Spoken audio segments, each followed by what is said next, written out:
Hello, good day everyone. So now we're here in our new lesson in our subject 21st century literature from the Philippines and the world. But before we proceed with our new lesson, let's have this quick game or quick activity. So we call it next chapter. So for our directions, just read the unfinished story and imagine what happened next, and can you please think or imagine your own ending? So be creative as every idea is welcome. And since you're just watching this video lesson, you may pause the every unfinished story para makapag-isip kayo, okay? So for our first short story, The Mysterious Letter. So let's start. When Andrea arrived at school, she found an envelope inside her locker. It had no name, no stamp, and no return address. Curious, she opened it and found only one sentence: "Don't trust the person sitting beside you today." She slowly looked at her classmate and so it's your turn to think of the next happenings. So you may pause this video for a while for you to think, imagine. Okay, so let's go to the next short story. The title of this one is The Strange Phone Call. Miguel was reviewing for tomorrow's exam when his phone rang. The caller ID showed his own phone number. He answered. A voice whispered, Whatever you do, don't go to school tomorrow because it's your turn." Okay, let's have our third one, The Old Diary. While cleaning their grandmother's attic, Joshua discovered an old diary. Every page described events that happened exactly 1 day before they actually occurred. He turned to the last page and read, "Your turn." Okay, next, The Last Train. A college student missed the last train home. Just as he was about to leave the station, another train suddenly arrived. There was only one passenger inside. The passenger smiled and said, "I've been waiting for you." Then, okay, so that's the end of our quick activity or quick game. Okay, so now let's proceed to our new lesson. So for our lesson number 3, it talks about the landscape of the Philippine fiction. So it says here that the desire to tell stories is inherent to every human being. It is one of the ways we make connections, and this is very true because we humans, or especially we Filipinos, are naturally love to tell stories. For example, in ancient times, people have shared experiences, beliefs, and imagination through storytelling. So yung stories na to, lahat ng mga yon ay may origin, and lahat ng yon ay may connections, not just about we are talking about experiences, beliefs, and so on, but it also give a way for us to connect as a person or as human. So now let's proceed to the definition of fiction. So I I'm sure that you're already familiar with fiction, right? So once we said fiction, it talks about the imaginary or not real. So everything that is happening to the stories of fiction, I almost made from the author's imagination. And some major of this literature written in prose. So commonly pa story type talaga siya. Hindi siya commonly yung mga natakal natin last time na papoem. Next, it may be founded on true story. So sa fiction naman, hindi naman porket sinabi nating fiction ay nakapokus lang siya into imaginary stories or more on sa imagination ni author. Commonly, meron pa rin namang mga real events or true story na kaganapan sa mga stories created with fiction.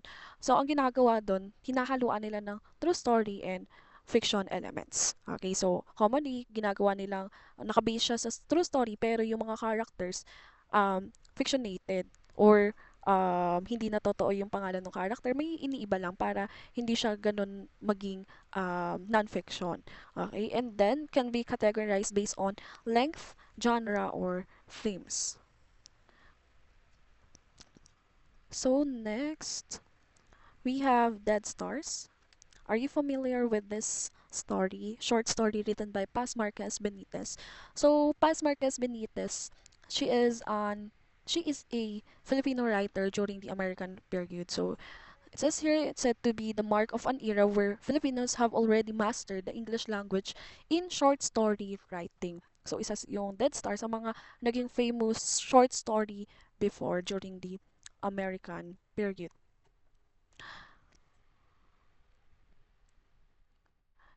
For a while.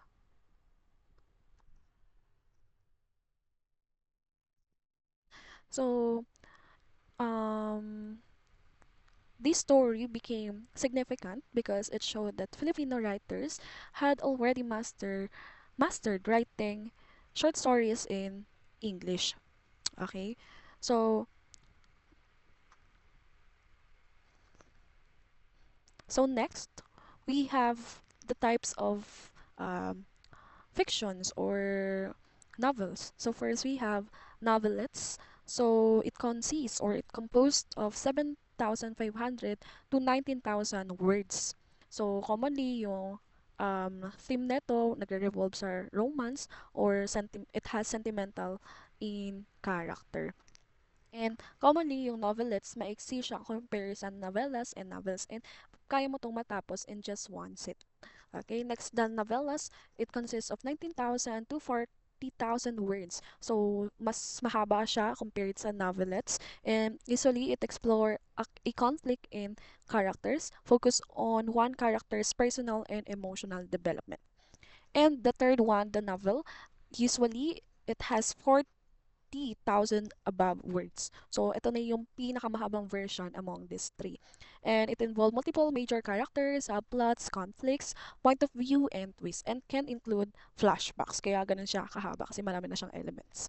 So, next, we have elements of fiction. Siyempre, hindi naman siya magiging fiction or hindi naman siya magiging story itself if we don't have these important elements or important ingredients in fiction.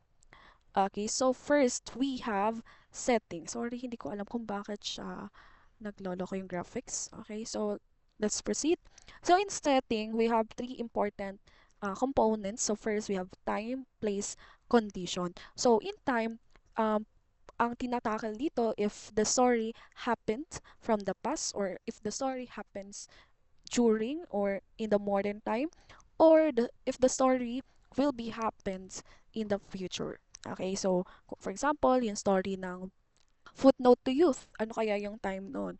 So during ano pa yon, the American period. So the story was written from the past. Okay? So next yung place kung saan originally create yung story na yon or possible makikita siya inside the story kung saan yung setting, saan yung tagpuan ng characters mismo doon sa loob ng story. And ganun din naman sa time. Next condition, pwede rin magpasok yung authors ng conditions like for example merong nilalapatan or nilalagyan ng culture part. For example, sa story na to, may part kung saan pinapakita yung culture, yung society, politics, beliefs, or religion. Okay? Again, kapag sinabi natin setting, it doesn't only focus on the setting or the place itself, but it also have time and condition. Okay? I hope it is clear for you. So now, let's have character. Basically, we have a lot of characters, types of characters, but we'll focus just on the eight types of characters. So we have protagonist, antagonist, stack, confidant, round, flat, dynamic, and static. So let's start with the protagonist. I know you're already familiar with this. Since protagonists, they are the main or central character of the story. So, basically, sila yung mga sikat na sikat, sila yung focus ng story. Okay? Alam niyo na yan, yung bida ng story. And commonly, yung mga protagonists natin, sila yung may mga characteristics na mababuti, mababait, mapagpatawad, magaganda, kung ano pang traits na maganda, 'di ba? So commonly yun yung mga protagonist, yung mga madalas inaapi, madalas ganto ganyan. Yan. So alam niyo na 'yan. Next, antagonist. So kabaliktaran lang, they commonly opposes the protagonist. So yung mga kontrabida and responsible for the conflict that the character faces. Commonly sila talaga yung reason ng mga conflict, okay? So sila yung kontrabida, sila yung lagi nang aapi, sila yung mga lagi masasama yung role sa story. Next, stock character. So, they are recognizable flat character. So, commonly, yung stock character, madalas silang nagkakaroon ng, or stereotype. For example, sa story ng The Footnote to Youth. So, pinakita doon yung parents ni Dodong, 'di ba? So, they are part of the stock character. Kasi kapag nagpakita si author ng mga characters like family members, yung father, mother, automatically, nape-predict na agad ng readers kung ano yung ganap ni stock character sa story. For example nga, sa family member, yung mother, yung father, automatically, kahit hindi na ganun i-explain, hindi na ganun i-expose ni author yung ganong characters, automatically, you are able to understand their role. Okay? So, madalas sila din yung mga na-stereotype kasi nga, commonly, ganun yung mga roles nila. Okay? Next, confident, they are characters whom the protagonist trust. So, commonly, ito yung mga kaibigan ni protagonist, best friend, BFF, yung mga kanang kamay, ganyan. So, confident.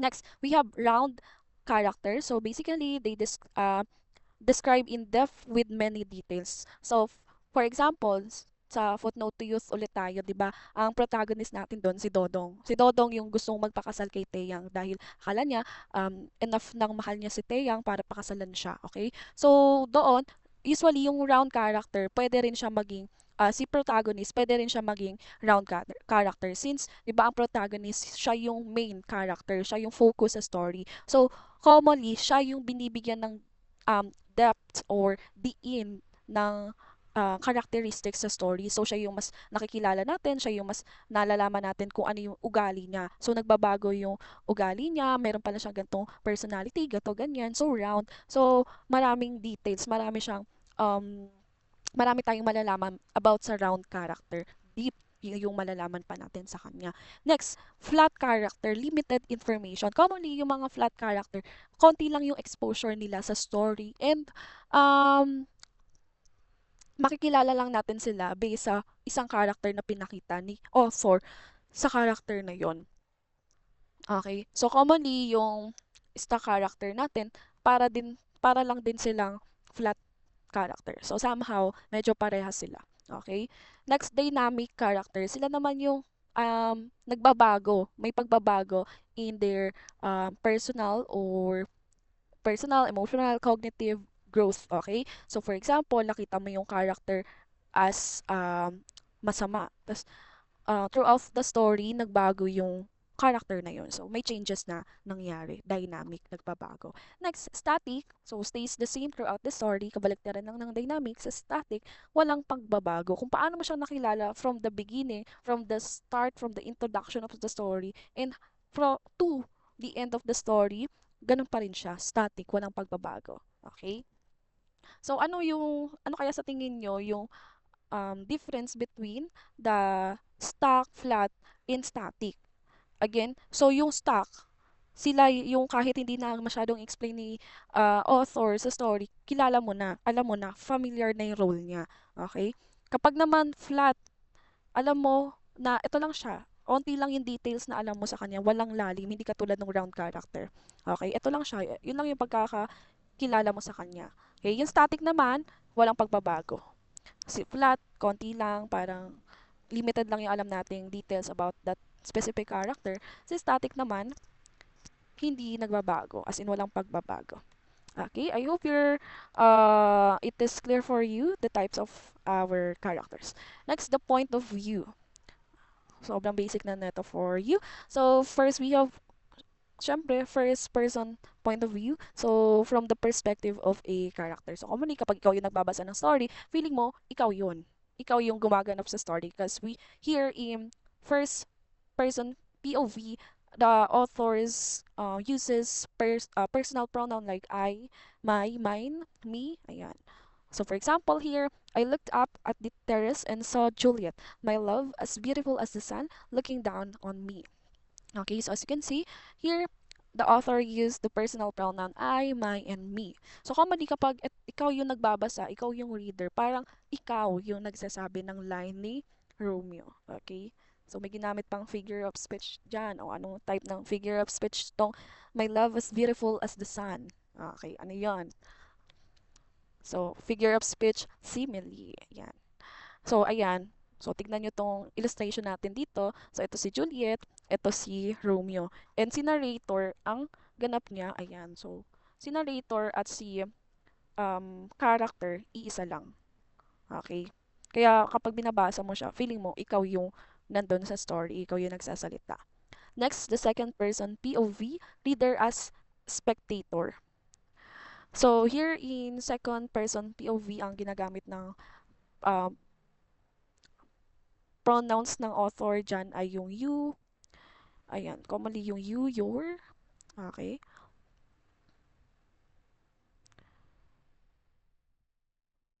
So for example, um, you went to school that morning.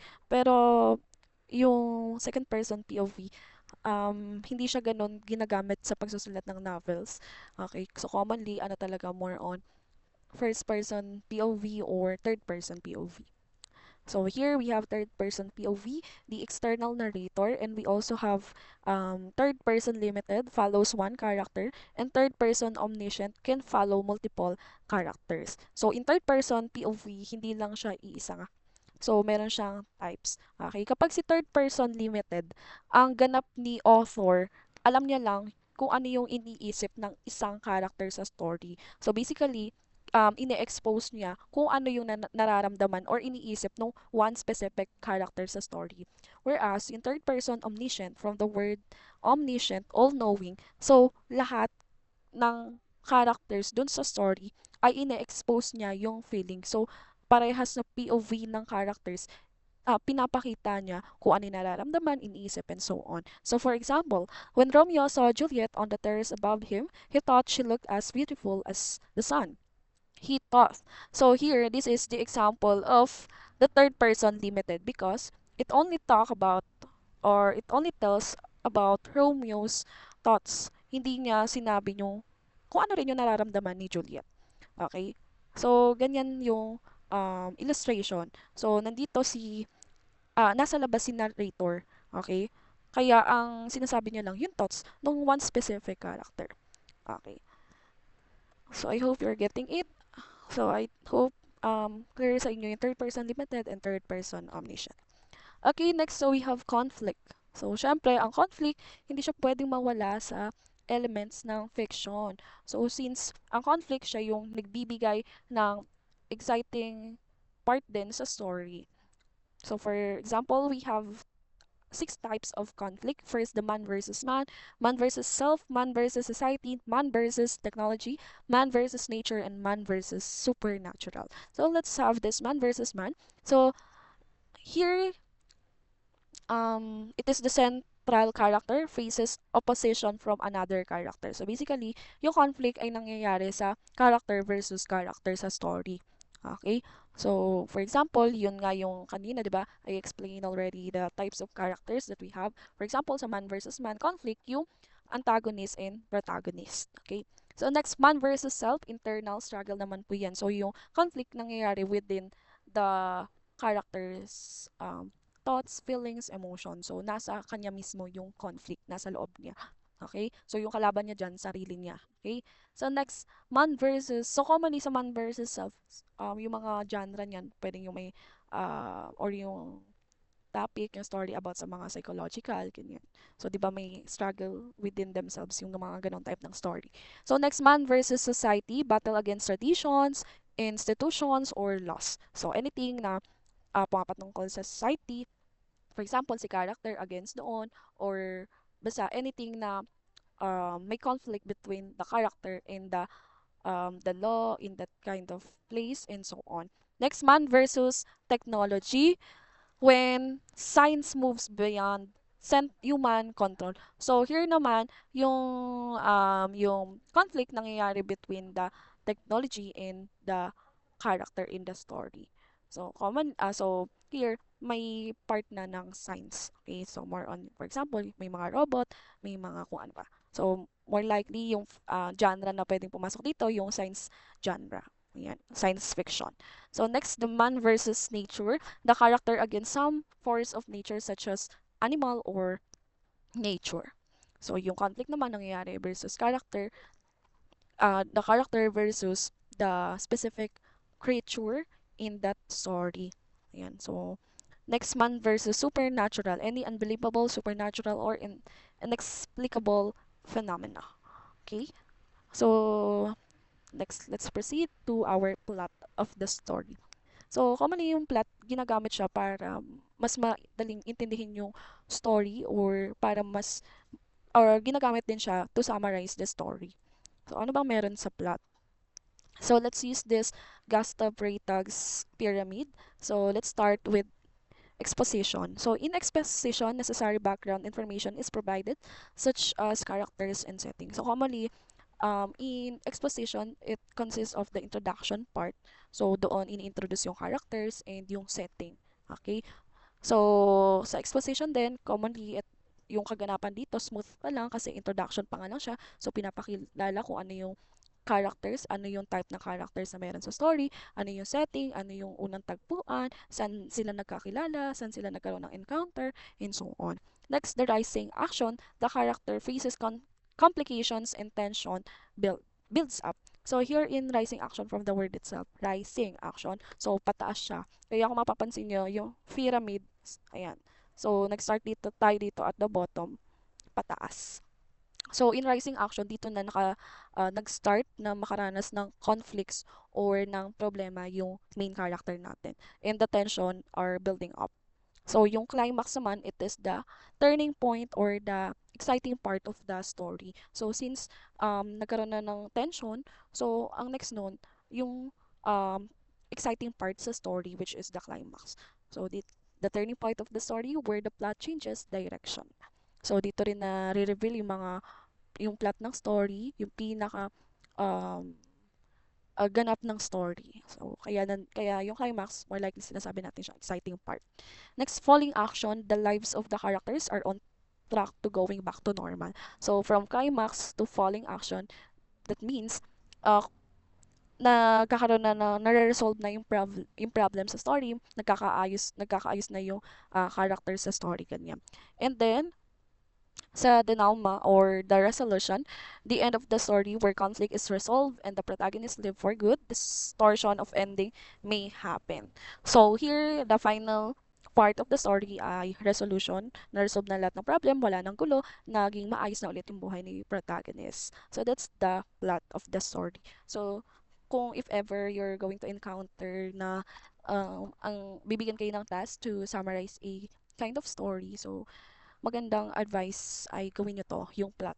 So, kasi matutulungan kayo to summarize a specific story kasi ang kukunin nyo lang doon yung exposition, yung rising action, climax, falling action, and the resolution. Next, the theme. Siyempre, ang theme, this is the main idea that is waved throughout a story.